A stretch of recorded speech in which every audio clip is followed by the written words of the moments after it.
জান্নাত কয়টা? জাহান্নাম কয়টা? আবার কয় 7টা। জাহান্নাম কয়টা? এই জোরে বলেন কয়টা? এর স্তর হলো 7টা। এখন আপনারা বলতে পারেন হুজুর এতদিন শুনে আসলাম 8টা আর 7টা, আর আজকে বানিয়ে দিলেন একটা। একটু আসেন এবার দেখি। একজন মানুষ 5 ওয়াক্ত নামাজ পড়ে, এই খেয়াল করেন, কান খাড়া করেন। খরগোশ চেনেন তো আপনারা? খরগোশ চেনেন?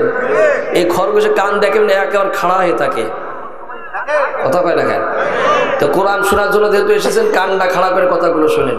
বেশি কষ্ট দেব না আপনাদের, আমিও কষ্ট থাকতে চাই না, আপনাদের বেশি কষ্ট দিতে চাই না। সময় মতো শেষ হয়ে যাবে ইনশাআল্লাহ।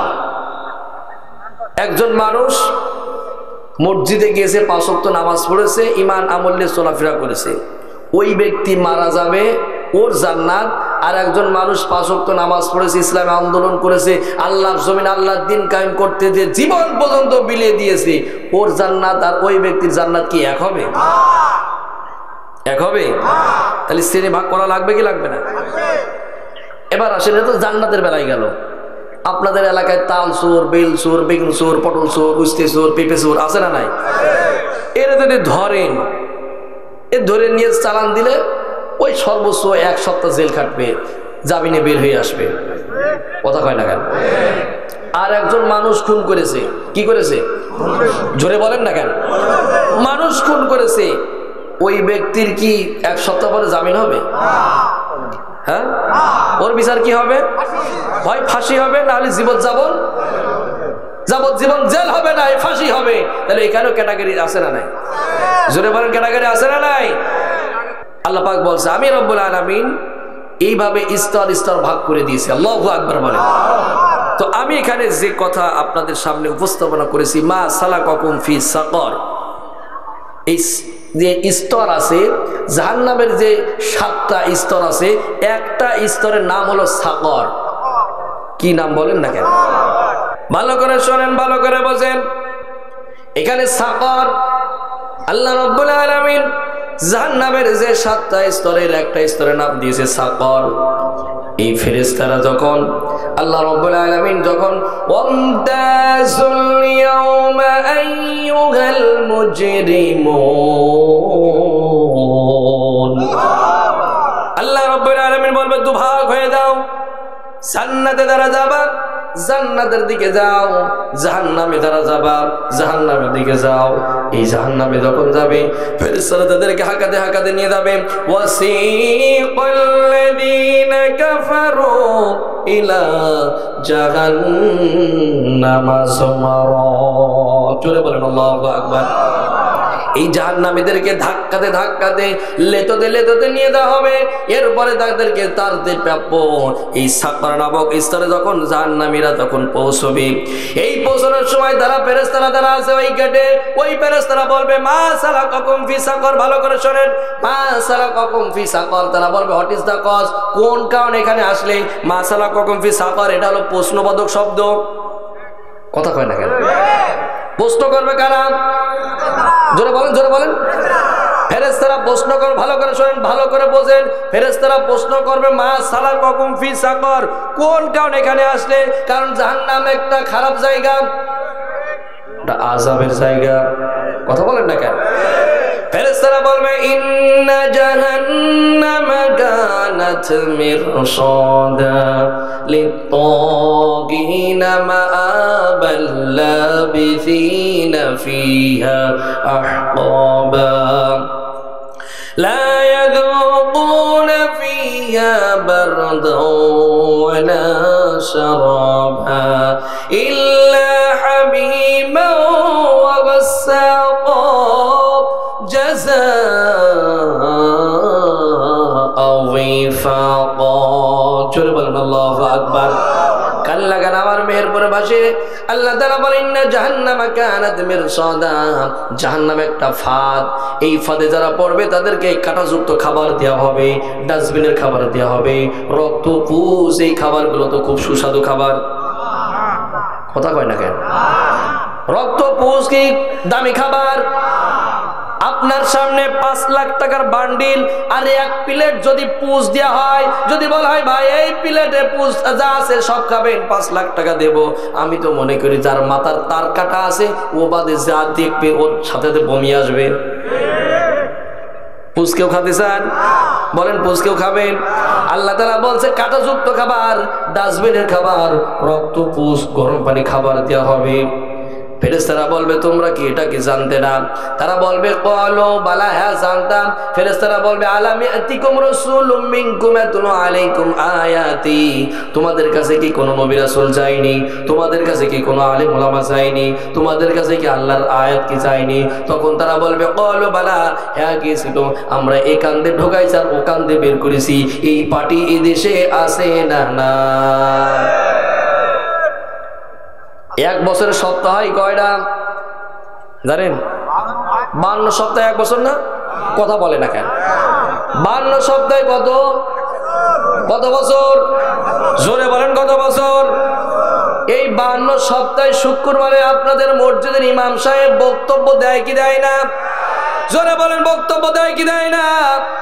মসজিদের ইমাম সাহেব বলেন নামাজ পড়বেন, সুদ খাবেন না, ঘুষ খাবেন না, রোজা রাখবেন, পর্দা করে চলাফেরা করবেন, 31st নাইট পালন করবেন না, এই বক্তব্য দেয় কি দেয় না? এক বছরে কতদিন দিলে বক্তব্য? জোরে বলেন না কেন? কোন ইমাম সাহেব বলেছে সুদ খান, ঘুষ খান, নামাজ পড়েন না, এই কথা বলেছে? বরঞ্চ বলেছে নামাজ পড়ো, রোজা রাখো, হজ করো, যাকাত দাও, কালেমার আন্দোলন করো। কথা বলে না কেন? বলেছে 31st নাইট পালন করো না। কিন্তু দেখবেন আজকে রাতে কত যুবক যুবতী 31st নাইট পালন করছে। এ তো আমাদের সংস্কৃতি। কথা কয় না কেন? 31st নাইট পালন এদেশে হয় কি হয় না? কত নারী তার আজকে সতী সাধু বিহার হবে। কথা বলে না কেন? আপনাদের ছেলে যেগুলো আছে, মেয়ে যেগুলো আছে, 31st নাইটের টাকা দেয়া গেছেন কার? কিটা কিটা হাত তোলেন তো তারা তারা। কেউ দেয়নি? মাশাআল্লাহ, যাক আলহামদুলিল্লাহ, আলহামদুলিল্লাহ, যাক ওয়াজ এইখানে করে লাভ আছে। এখনো সত্যি কথা বলেন, দিয়েছেন কে? হাত তোলেন তো। কেউ দেয়নি? আলহামদুলিল্লাহ, তাকবীর, লিল্লাহি তাকবীর। না, আওয়াজে জোর হচ্ছে না, তার মানে টাকা দেয়া গেছে। লিল্লাহি তাকবীর। যুবকদেরকে বলবো, যুবক আপনাদেরকে আমি ধন্যবাদ জানাই। আজকের এই 31st নাইটে আপনারা আজকে অশ্লীল বেহাফানা নর্তকী নেশে ড্যান্স না দিয়ে আজকে আল্লাহর কোরআনের কথা বলার সুযোগ করে দিচ্ছেন। আল্লাহর কোরআনের কথা মানুষের শোনার ব্যবস্থা করে দিয়েছেন। আল্লাহ রাব্বুল আলামিন ওই আরশে আযিমে আপনাদের যেন সুশীতল ছায়াতলে যেন স্থান দান করে, সকলে বলেন আমিন। কারণ এই যুবক ভালো থাকলে ভালো থাকবে আমার লাল সবুজের পতাকার বাংলাদেশ। আর এই যুবকগুলো যদি নষ্ট হয়ে যায়, ভালো থাকবে না আমার লাল সবুজের পতাকার বাংলাদেশ। এই যুবক যদি ভালো থাকে, এরা এমপি হলে, এরা চেয়ারম্যান হলে, এরা মেম্বার হলে, এরা ডিসি হলে, ওরা এসপি হলে, ওরা এসআই হলে, একটি টাকার দুর্নীতি করবে না। খারাপ লাগছে মনে হয় না? দুই একজন মুখটুক শুকিয়ে যাচ্ছে। ভালো করে শোনেন, ভালো করে বোঝেন। কি ওয়াজ চলবে তো? ভালো করে শোনেন, ভালো করে বোঝেন। ওরা যখন বলবে মা সালাকাকুম ফি সাকর, কোন কারণে তখন আসলে, তখন তারা বলবে যে আমরা 4টে কারণে সাকর নামক স্তরে আসলাম। কয়টা কারণ? জোরে হলো না, সবাই বলেন। 4টে কারণে সাকর নামক এই জাহান্নামে ঢুকছি। কয়টা কারণে? এই 4টে কারণ আপনাদের আজকে মুখস্থ করে নিয়ে বাড়ি যেতে হবে। পারবেন তো? পারবেন তো? আসেন তো দেখেন এই 4টে কারণের ভিতরে আমি আপনি পড়ে যাই কিনা। যদি চাচা পড়ে যায় তাহলে আজকেই তওবা করে ফিরে আসা লাগবে। 1 নম্বর কারণ তারা বলবে, এদিকে খেয়াল করেন, আল্লাহ রাব্বুল আলামিন এবার কারণগুলো উল্লেখ করে বলে দিয়েছেন, ক্বালু লাম নাকু মিনাল মুসাল্লিন।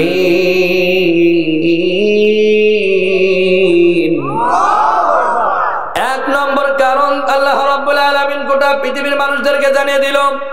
ওরা সেদিন বলবে চারটে কারণে আমরা সাকা নামক স্তরে আসলাম। এক নম্বর কারণ হলো ক্বালু লাম নাকু মিনাল মুসাল্লিন, আমরা মসজিদের মুসল্লি ছিলাম না। কি ছিলাম না? জোর হলো না?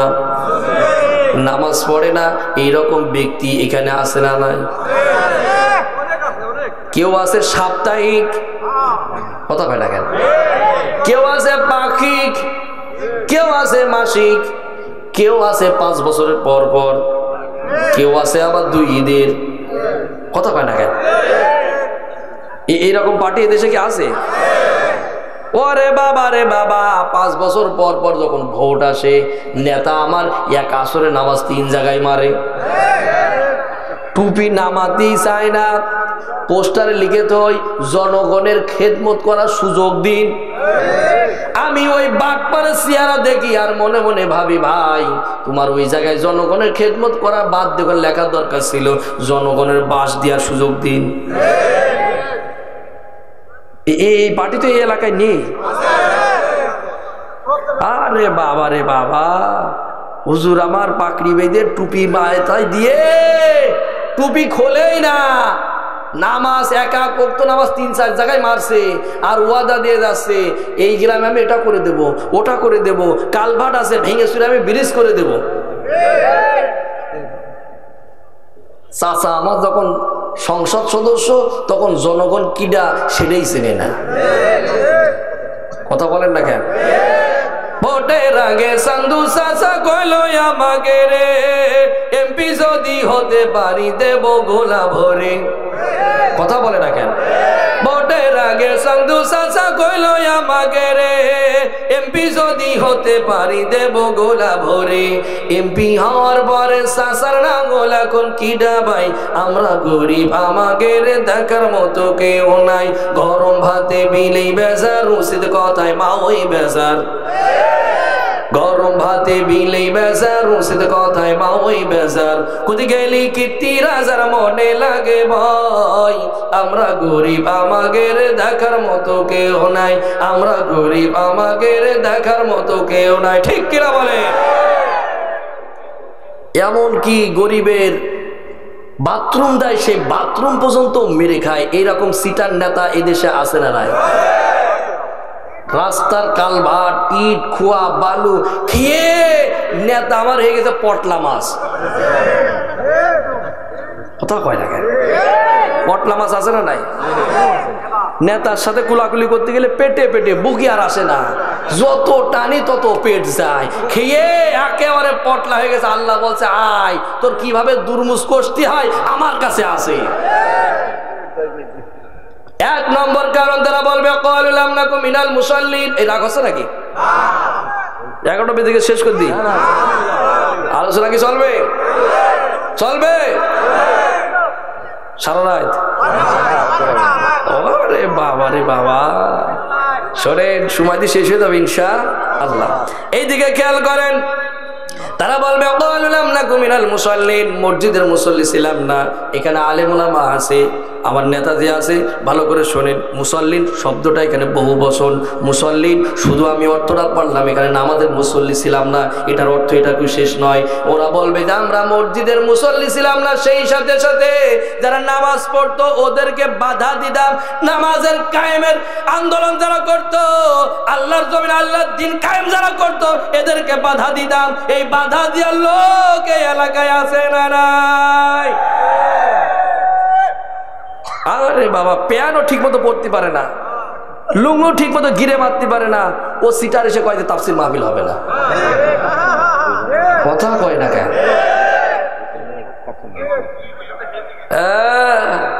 ভালো করে শোনেন, ভালো করে বোঝেন। ওরা সেদিন বলবে যে শুধু নামাজ পড়তাম না এটাই শেষ নয়, নামাজ যারা পড়তো নামাজের বিরোধিতা করতাম, নামাজ যারা পড়তো নামাজের আন্দোলন যারা করতো ওদেরকে বিনা কারণে বিনা দোষে ফাঁসিতে ঝুলাইছি। এখন রাগ হলে আপনি আল্লাহর সাথে করেন, আমার সাথে করে লাভ আছে? ভালো করে শোনেন, ভালো করে বোঝেন।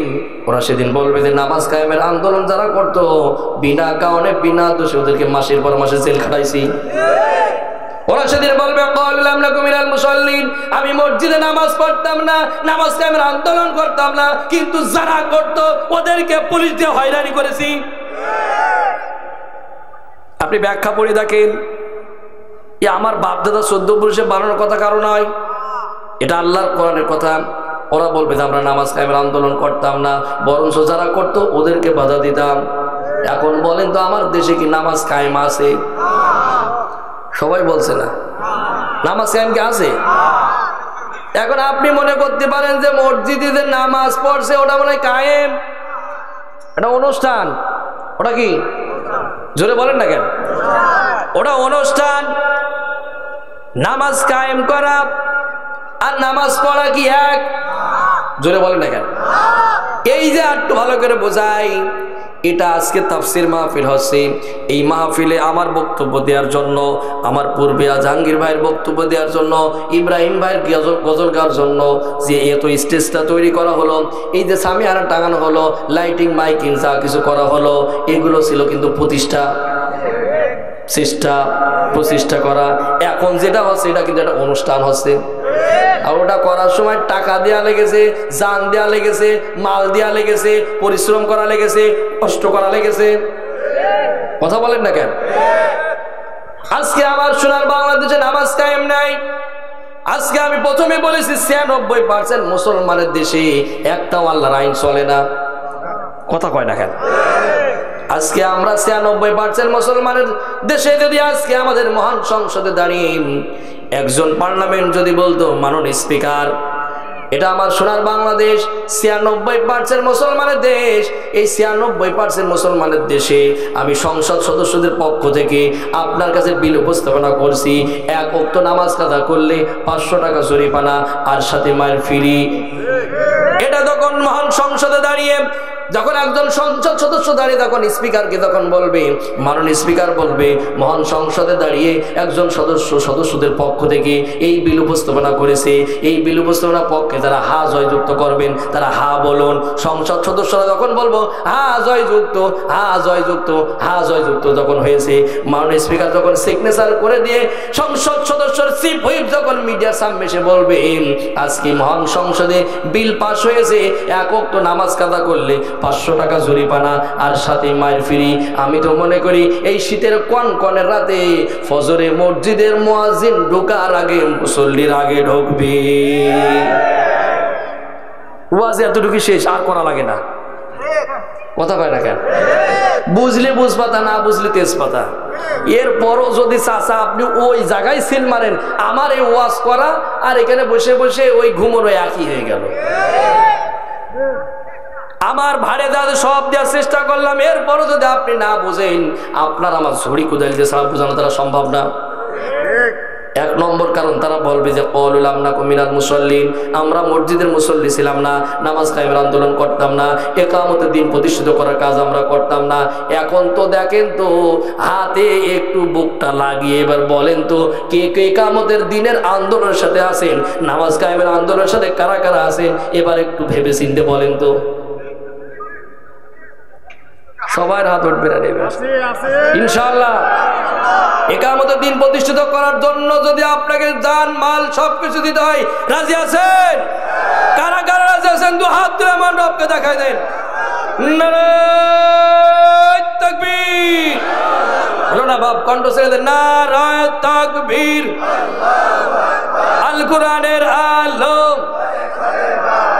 আল হাদিসের আলো, কোরআন আছে যেখানে, হাদিস আছে যেখানে, আলেম উলামা যেখানে, ইসলামী আন্দোলন যেখানে, ইসলামী আন্দোলন নাই যেখানে, কোরআন নাই যেখানে, চোর বাটপার যেখানে, রিলিফের মাল মেরে খাওয়া নেতা যেখানে,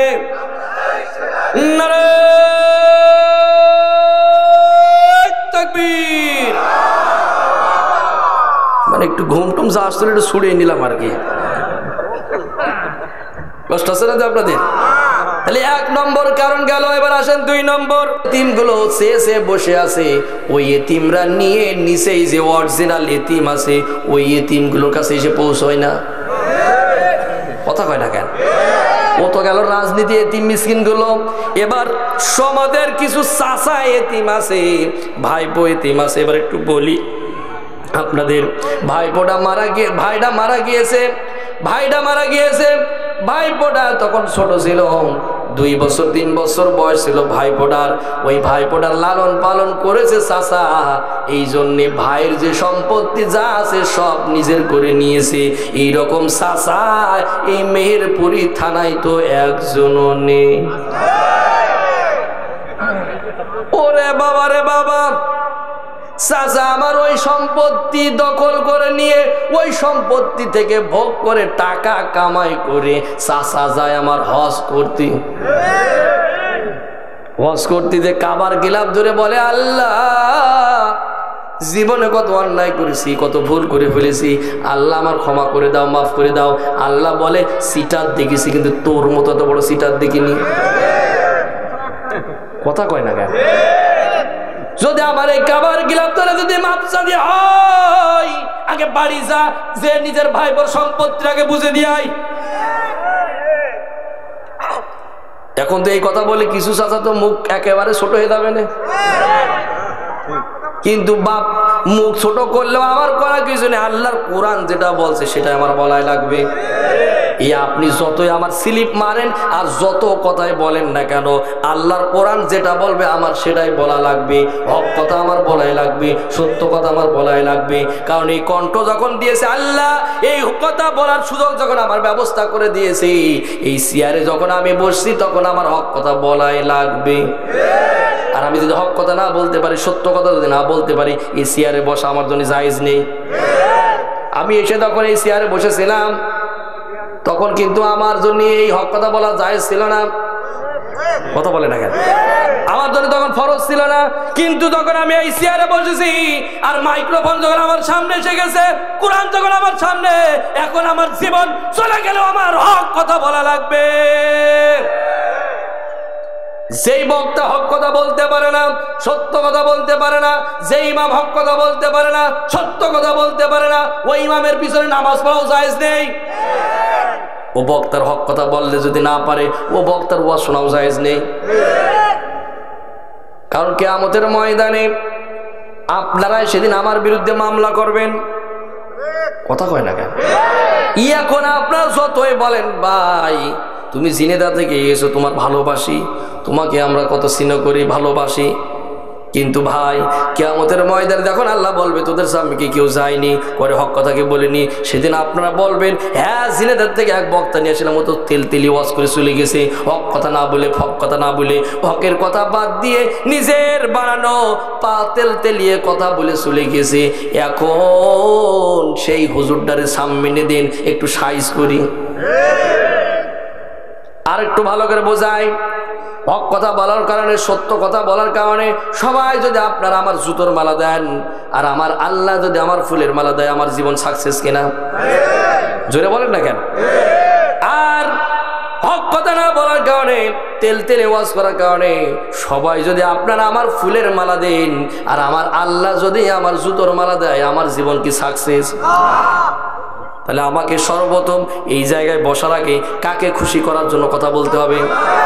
আপনারা যারা এখানে বসে আছেন, কাকে খুশি করার জন্য কথাগুলো শুনবেন? জোরে বলেন, কার খুশি করার জন্য? আল্লাহ রাব্বুল আলামিন বলেন, ওয়ালাম নাকুনু তুইমুল মিসকিন, এতিম মিসকিনে মাল আমরা মেরে খেতাম। 2 নম্বর কারণ তারা বলবে যে এতিম মিসকিনে মাল মেরে খেতাম। এতিম মিসকিনে মাল কি মেরে খাবেন? সবাই বলছে না। এতিম মিসকিনে কি মাল মেরে খাবেন? এতিমকে ভালোবেসেছে আল্লাহর নবী মুহাম্মদুর রাসূলুল্লাহ সাল্লাল্লাহু আলাইহি সাল্লাম। তিনি বলতেন, তো আমি তো এতিমদের সর্দার। আল্লাহর নবী মুহাম্মদুর রাসূলুল্লাহ সাল্লাল্লাহু আলাইহি সাল্লাম তিনি বলেন, কোন এতিমের মাথায় যদি কেউ হাত বুলিয়ে দেয়, এই হাতের তালুর নিচে যতগুলো পশম পড়বে, যতগুলো চুল পড়বে, প্রত্যেকটা চুলে একটি করে নেকি তার আমলনামায় দিয়ে দেওয়া হয়। এখন তো চাচা সুবহানাল্লাহ বললেন, আর এতিমের মাল যদি আপনি মেরে দেন তাহলে এর বিপরীত আছে না নাই? ওখানে যেমন ফয়দা নিলেন, যেমন ওখানে সুবহানাল্লাহ বলেন, এখানেও কিন্তু ওই রকম ঝামেলা আছে না নাই? জোরে বলেন, আছে না নাই? তাহলে এতিম মিসকিনের মাল কি মেরে খাবেন? এতিমকে ভালোবাসবেন? কথা বলেন, এখন মিসকিনকে ভালোবাসবেন তো? তাহলে 2 নম্বর কারণ তারা বলবে এতিম মিসকিনের মাল আমরা মেরে খেতাম।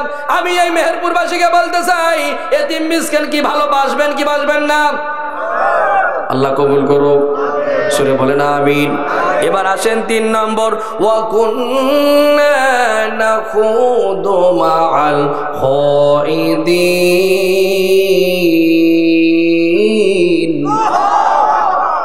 কি মুখস্থ করছেন তো না আমি শুধু ঘুমোচ্ছে? আমার ওয়াদে ফেলে তো ঘুমাচ্ছেন না তো? গেল কয়টা? কয়টা গেছে? জোরে বলেন কয়টা? এবার আসেন 3 নম্বর, কুন্না নাখুদু মাল খাইদিন। ওরা সেদিন বলবে যে আমরা গীবত করে বেড়াতাম। কি এদেশে তো গীবত কোনো চর্চাই হয় না। আরে বাবা রে বাবা, চার দোকানে সকালবেলায় দেখবেন চাচা আমার 1 কাপ চা হাতে নেবে, ঠ্যাঙের পারে ঠ্যাং তুলবে, 1 চুমুক চা মুখে দেবে কি দেবে না, বলবে ওর এই সমস্যা, এর এই সমস্যা, ওর মেয়ের এই সমস্যা, ওর এই ছেলের সমস্যা। কিন্তু চাচার যে কত সমস্যা চাচা নিজেও জানে না। গীবত করা কমিটির সভাপতি সেক্রেটারি কেশিয়ার কথা কয় না কেন? এই গীবতের দিক থেকে আমি দেখলাম আমাদের চাইতে, পুরুষদের চাইতে আমার মা বোনেরা, মা বোনেরা কি হয়েছে? তাহলে ভাই বলে দেয় নাকি বাড়ি যেতে পারবেন তো? আবার বলবেন যে এত সুন্দর করে ভাবি রান্না করে যা খাওয়াইছে, বলবে আগে তাহলে খাওয়াতাম। আলহামদুলিল্লাহ, বাংলাদেশে আমাদের চাইতে আমার মা বোনেরা এখন ইসলামের দিকে বেশি ধাবিত।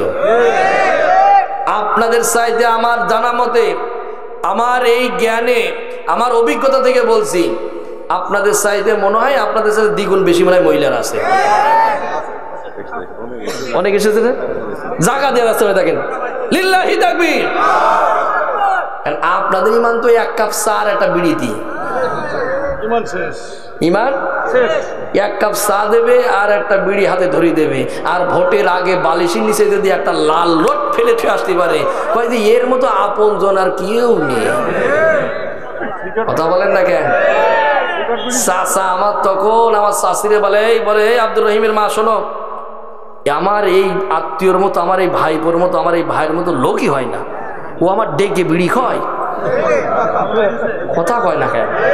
ও নিজের গালের বিড়ি, ধরানো বিড়ি আমার খয় গো, কি দামি কথা।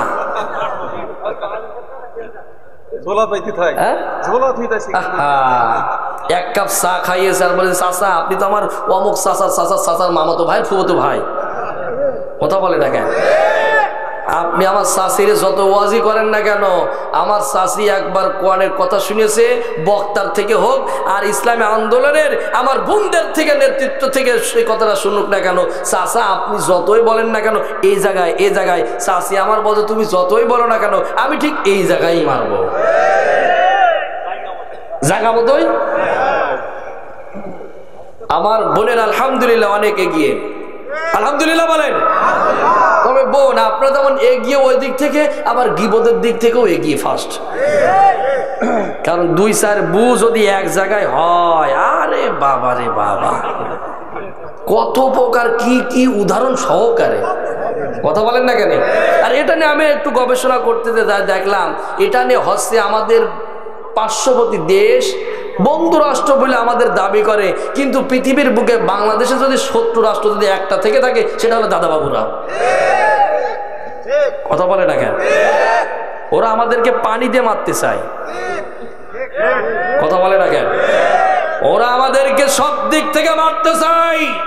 ওরা জানে না এটা বাংলাদেশ, এটা শাহজালাল আমিনের বাংলাদেশ, এটা শাহ মাকদুমের বাংলাদেশ, এটা খান জাহান আলীর বাংলাদেশ, এটা কোরে পাখি আল্লামা সাইদির বাংলাদেশ, এটা কোনো গৌর গোবিন্দের বাংলাদেশ নয়। ওরা জানে না এটা। শোনেন, ওই পার্শ্ববর্তী দেশ থেকে একটা লাইন এসেছে, জানেন তো? ডিশ লাইন তার এসেছে, উপহারের থেকে এসেছে স্টার জলসা, জি বাংলা, স্টার প্লাস, যা আছে আমার বোনেরা ওটা দেখে আর ওটা এক জায়গায় বসে গীবত করে সংসার ভাঙে। আছে না নাই? জোরে বলেন আছে না নাই? আরে বাবা রে বাবা, আমার ভাই আমার বিয়ে করেছে, 6 মাস হতে পারে না, জয়েন্ট ফ্যামিলি আলাদা আছে না নাই?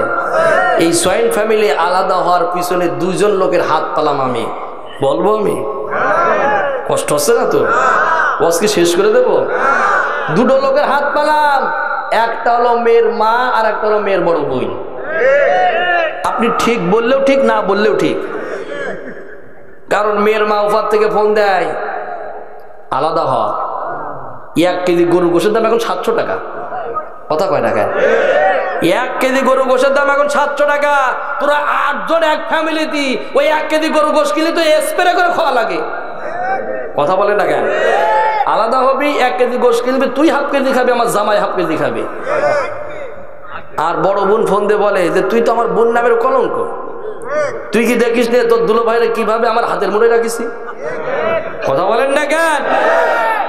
বড় বোন আর এই মা ফুসলিয়ে ফুসলিয়ে যা করে, শেষ পর্যন্ত বই নামার ওই কথা শুনে শুনে ফুলে একেবারে কোলবালিশ। ভাই আমার অফিস থেকে এসেছে, ব্যবসা থেকে এসেছে, মাঠ থেকে এসেছে, এসে দেখে যে একমাত্র জানের জান, কলিজার জান, আমার পিয়ার পিয়া একমাত্র বউ আমার মুখ বুঝে একেবারে মুখ ফিলে তাকিয়ে আছে।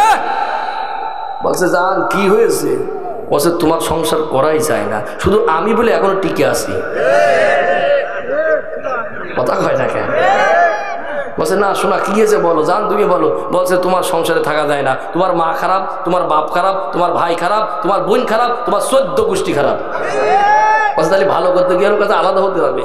বোন ভাইও আমার দেখে যে শখ করে একটা বউ পাইছি, জীবনে বউ চলে গেলে আর তো বউ পাওয়া যাবে না, মা চলে গেলে মা পাওয়া যাবে। কথা কয় না কেন? ভাই শেষ পর্যন্ত আমার একেবারে রাতি আর ভাত টাত না খেয়ে সকালবেলা উঠেই বাপরে মারে বলছে আলাদা করে দাও, নাইলে থাকবো না। এই যে গীবত করে করে সংসারগুলো নষ্ট করলে কিয়ামতের ময়দানে জবাবদিহিতা করা লাগবে কি লাগবে না? ও বোন তোমরা যারা এই কাজগুলো যারা করো, একজনের কথা আর একজনকে যারা লাগাও, এই বোনের কথা আর এক বোনের কাছে লাগাও, কিয়ামতের ময়দানে এই সাকর নামক জাহান্নামে তোমাদের ঢোকা লাগবে। আচ্ছা আপন ভাই আছে কার কার? হাত তোলেন তো তারা তারা। আপন ভাই তো অনেকের আছে, আলহামদুলিল্লাহ। হাত নামান। আপন ভাই, ওই ভাইটা মারা গেলে গোশ খাবেন কারা কারা? হাত তোলেন তো তারা তারা। কেউ খাবে না? আপন ভাই মরে গেলে গোশ কেউ খাবেন না, কিন্তু আল্লাহর নবী মুহাম্মদ রাসূলুল্লাহ সাল্লাল্লাহু আলাইহি সাল্লাম বলছে যদি কোনো মানুষ গীবত করে আপন ভাই মারা গেলে তার গোশ খাওয়া সমান হলো। আপন ভাইয়ের মরা গোশ খাবেন? এই মরা ভাইয়ের গোশ খাবেন নাকি? তাহলে কি গীবত করবেন? কথা বলেন, গীবত কি করবেন? গীবত করবেন? গীবত করে করে আপনি কেন এইগুলো করেন? চাচা আমার এই ফুটো দেখে বেড়ায়, ঝাঁঝর চেনেন? চালন বা ঝাঁঝর চেনেন আপনারা? এর ছিদ্র কয়টা? জোরে বলেন না কেন? অনেকগুলো না? এই যে আমার মা বোনেরা যে খেতা সেলাই করে, ওটার কি বলে? সুচ বা সুই আমাদের জিনে দেয় বলে সুচ, কেউ বলে সুই। আপনারা কি এটা বলে? ওই পাশাপাশি আমাদের জেলা তো ওই একই কথা। এই সুয়ের ছিদ্র কয়টা? আর এই ঝাঁঝরের? ঝাঁঝর সুইরে বলছে কিরে তোর ছিদ্র কত বড় রে? ঝাঁঝর কারে বলছে? সুসরে বলছে। মানে চাচার যে কত ছিদ্র আছে, চাচার নিজে ঠিক মতো নামাজ পড়ে না, নিজের বউ এখন ঠিক মতো পর্দা করে না, নিজের বিটা বউ পর্দা করে না, নিজের মেয়ে পড়ে থাকে অন্য জায়গায়, নিজের ছেলে খেয়ে থাকে ডাল, সে আবার বড় বড় লম্বা কথা কয়। আছে না নাই? গীবত করবেন? বলেন গীবত করবেন? তাহলে 3 নম্বর কারণ তারা বলবে ক্বালু ওয়া কুন্না নাখুযু মা'আল খাইদিন। 3 নম্বর কারণ তারা বলবে যে আমরা গীবত করে বেড়াতাম, গীবত করে করে আমরা সংসারগুলো নষ্ট করতাম, গীবত করে করে এক ভাই আর এক ভাইয়ের ভিতরে সম্পর্ক ছেদ করে দিতাম, গীবত করে করে আমরা মারামারি কাটাকাটি বাঁধিয়ে দিতাম। জিকির করেন সুবহানাল্লাহ, আলহামদুলিল্লাহ, লা ইলাহা। ভাই থামেন, খুব কষ্ট হচ্ছে আপনাদের। এই সুবহানাল্লাহ আলহামদুলিল্লাহ তাসবিহ কার বলেন তো? জোরে বলেন এই তাসবিহ কার? দেখেন আমরা এত চেষ্টা করেছি, কিন্তু স্বৈরাচারীকে সরাতে পেরেছি? কিন্তু এই যুবক ছেলেরা ইন্টারমিডিয়েট, হাই স্কুলে, অনার্সে, ইউনিভার্সিটি যে সমস্ত ছেলে মেয়েরা পড়ে তারা জেগে উঠেছে। সেই সাথে সাথে আমরাও জেগে উঠেছি বলে, লিল্লাহি তাকবীর স্লোগান দিয়েছি বলে স্বৈরাচারী পালাতে বাধ্য হয়েছে। আপনি যদি এখনো ওইভাবে লিল্লাহি তাকবীর স্লোগান যদি দেন, আপনার কণ্ঠটাকে যদি বজ্র কণ্ঠে যদি আপনি চালিত করতে পারেন, আগামীর বাংলাদেশ কোরআনের বাংলাদেশ হবে। এই জন্য কণ্ঠর কখনোই নীরব ভূমিকা পালন করা যাবে না। এই জন্য পড়েন সুবহানাল্লাহ, আলহামদুলিল্লাহ, লা ইলাহা ইল্লাল্লাহ, আর জোরে লা ইলাহা ইল্লাল্লাহ, লা ইলাহা ইল্লাল্লাহ। শিরাই শিরাই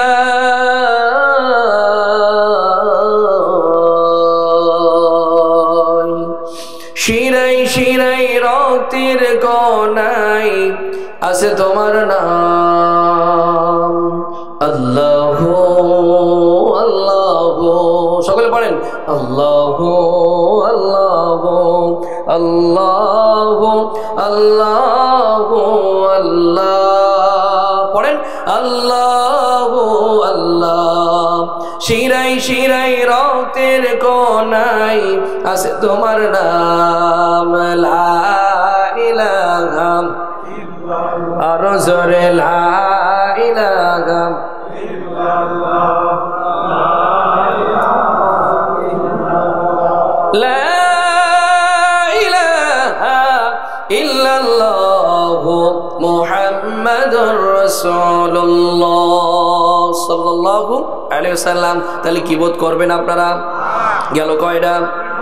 জোরে বলেন কয়টা? কয়টা গেল? মুখস্থ হয়েছে?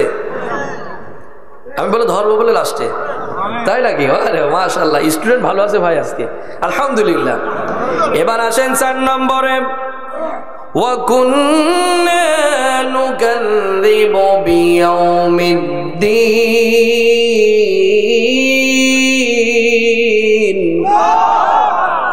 কোরআন শুনতে ভালো লাগে তো?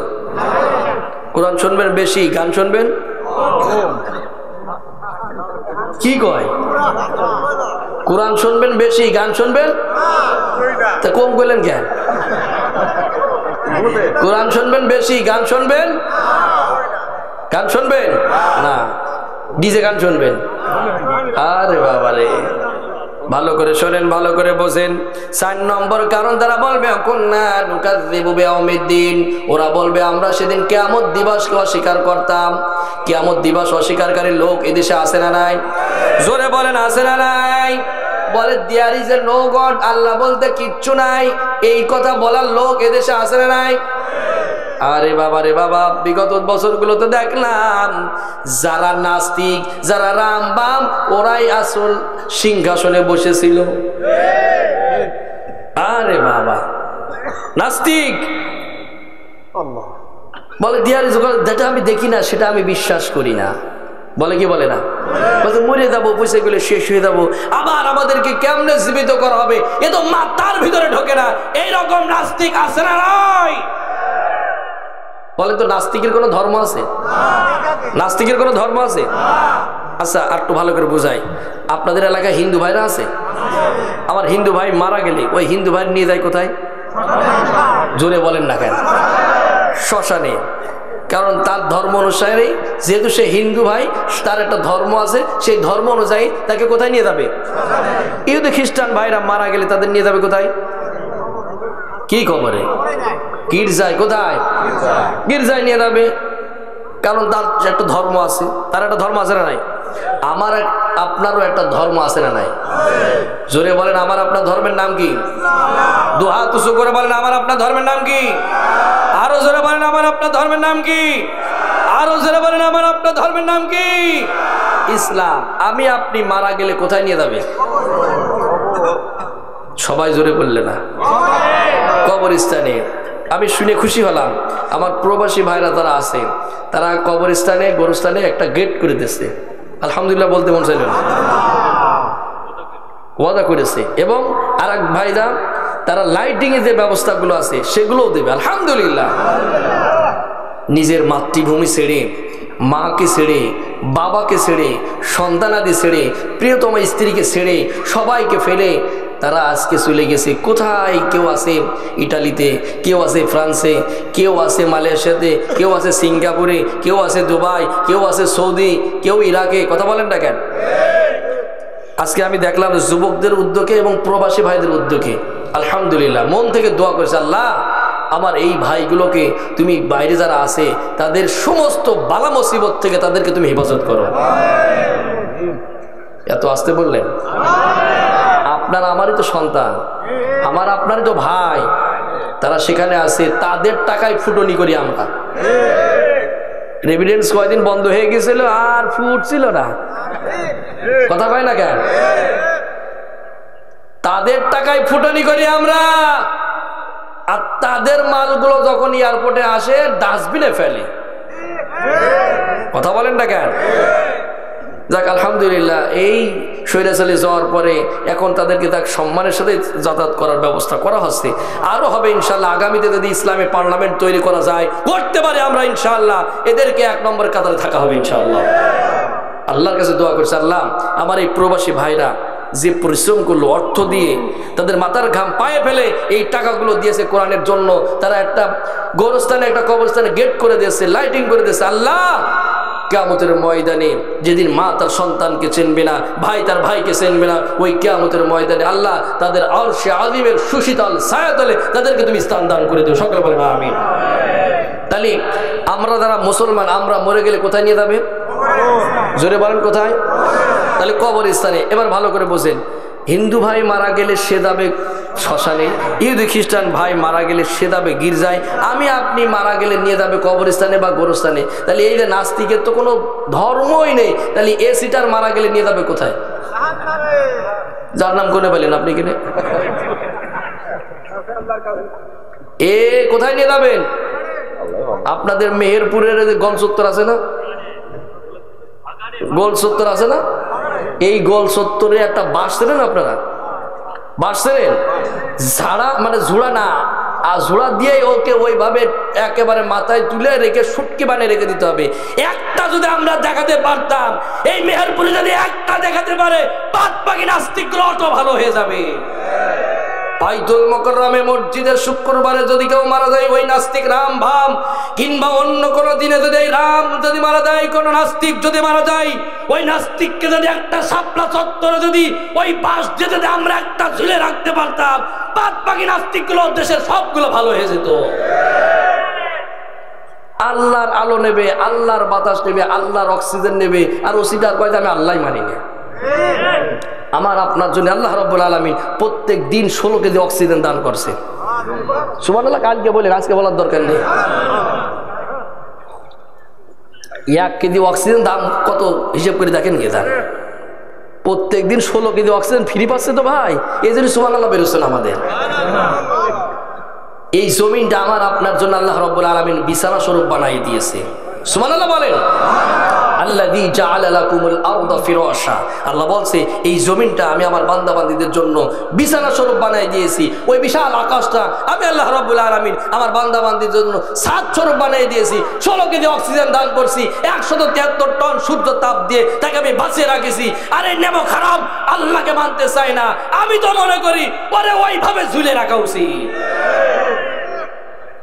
4 নম্বর কারণটা বলবে যে অকুন্না নুকাযযিবু বিয়াউমিদ্দিন, আমরা কিয়ামত দিবসকে অস্বীকার করতাম। কয়টা কারণ? সবাই বলে না কেন? কয়টা? 4টে কারণ মুখস্থ হয়েছে। কার কার হাত তোলেন তো শেষে? অনেকে হয়েছে আলহামদুলিল্লাহ। বাপ আপনি বলেন দাঁড়িয়ে।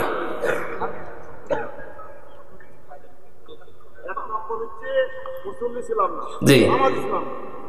2 নম্বর হচ্ছে এতিমের হল মানে হক গঠন করেছে। জি। 3 নম্বর কি বল? জি। আর 4 নম্বর হচ্ছে কিয়ামত করেছে। এরকম বলেন তো ঠিক আছে। আল্লাহকে আলহামদুলিল্লাহ। এই যে আজকের আমার আলোচনাটা করে আমি আপনাদেরকে ধন্যবাদ জানাই। কারণ আমি যে কথাগুলো বলবো, আমি যে কথাগুলো বলছি, যে মেসেজটা আপনাদেরকে দিতে চাচ্ছি, এই মেসেজটা যদি আপনারা না নিতে পারেন, এই মেসেজটা যদি আপনি না নিতে পারেন, তাহলে এই ওয়াজ শুনে লাভ নেই। কথা বলে না কেন? ওই হুজুরও ঘুমোচ্ছে, শ্রোতাও ঘুমোচ্ছে। বাড়ি গেলে আমার শাশি বলছে যে হুজুর কি ওয়াজ করেছে, বলছে জানি নে। ও হুজুরও ওয়াজ ঘুমিয়েছে, আমিও ঘুমিয়েছি। আবার কিছু চাচা আছে খালও পার করে না। কথা কর না কেন? এখন চাচা, দাদা আর পুতা ছেলে দুইজন ওয়াজ শুনতে এসেছে। বলবো একটু, একদম শেষের দিকে এসে গেছি, একেবারে খাল সামনে এসে গেছে। এখন হুজুর ওয়াজ করেছে যে এই এটা কি বলে আপনারা, হাঁটু, আমরা বলে হাঁটু, আপনারা কি বলেন? এই হাঁটুর উপরে কাপড় তোলা যাবে না। এখন খাল পার হতে হলে হাঁটুর উপরে কাপড় তোলাই লাগবে। এখন চাচা আমার তার পুতা ছেলের সামনে হাঁটুর উপরে কাপড় তুলছে। ভাই মানে পুতা ছেলে বলছে, দাদা ওয়াজ চলে গেল। ওয়াজ বলছে যে পাগলা, এতদিন ওয়াজ শুনলাম, কোনোদিন আমি খাল পার করিনি, আর আজকে ওয়াজ আমি খাল পার করবো? এই রকম করবেন নাকি আপনারা? এখন আসেন, 4টে কারণ। 1 নম্বর ছিল আমরা মসজিদের মুসল্লি ছিলাম না, নামাজ কায়েমের আন্দোলন করতাম না, নামাজ পড়তাম না। 2 নম্বর ছিল এতিম মিসকিনে মাল মেরে খেতাম। 3 নম্বর গীবত করতাম। 4 নম্বর ছিলাম আল্লাহর কে বিশ্বাস করতাম না, অর্থাৎ কিয়ামত দিবস অস্বীকার করতাম, নাস্তিক ছিলাম। এখন কিছু চাচা মোস পাকাচার মনে মনে ভাবছে, যাক 4টের ভিতরে 3টে ঠিক আছে, একটা ফিসিলমিকা আফা। আল্লাহ বলছে আয় পরিপূর্ণভাবে ইসলামের ভিতরে দাখিল হয়। আফা তুমিনুনা বিবাদিল কিতাবে তাকফুরুনা বিবাদ, তুমি আমার এই কিতাবের কিছু অংশ মানবা আর কিছু অংশ মানবা না, তা তো হতে পারে না। কেটে সেটা 3/4 ইসলাম মানবা, এটা হবে না। ওয়া ইয়াউমাল কিয়ামাতি রাদ্দুনা ইলা আশাদিল আযাব, আল্লাহ বলছে কিয়ামতের ময়দানে তোমাকে ধরা হবে, তুলে তুলে তোমাকে জাহান্নামে ঢোকানো হবে। এবার বলেন তো, এই 4টের ভিতরে যদি একটাও কারো ঘাবলা থেকে থাকে, তাহলে তার যাওয়া লাগবে কোথায়? তাহলে আজকে যদি 4টের ভিতরে কারো যদি একটাও ঘাবলা থাকে, আজকে তওবা করতে হবে। পারবো তো ইনশাল্লাহ? ইনশাল্লাহ বলেন। আল্লাহ তাআলা আজকের এই কোরআন কারীমের মাহফিলটাকে তুমি কবুল করো। জোরে বলেন আমিন। আর জোরে বলেন আমিন। সম্মানিত হাজিরিন, 1.5 ঘন্টা ধরে আপনাদের সামনে সূরা আল মুদাথথিরের উপরে আর কিছু কথা বলেছি। এই কথাগুলোর উপরে আমি যা বললাম, আল্লাহ তাআলা আমাকে এবং আপনাদেরকে আমল করার তৌফিক দান করেন। সকলে বলেন আল্লাহুম্মা আমিন। সর্বশেষ একটা কথা, ইকামতের দিন থেকে 1 চুল পরিমাণ আমরা সরে যাব। সব ফরজের বড় ফরজ ইকামতের দিন প্রতিষ্ঠিত করা। এই আন্দোলনে শামিল হবো তো, থাকবো তো ইনশাআল্লাহ বলেন। আল্লাহ তাআলা আমাদের সবাইকে কবুল করুন। সকলে বলেন আল্লাহুম্মা আমিন। আমরা মোনাজাত করে তারপরে সবাই বিদায় নেবো একসাথে।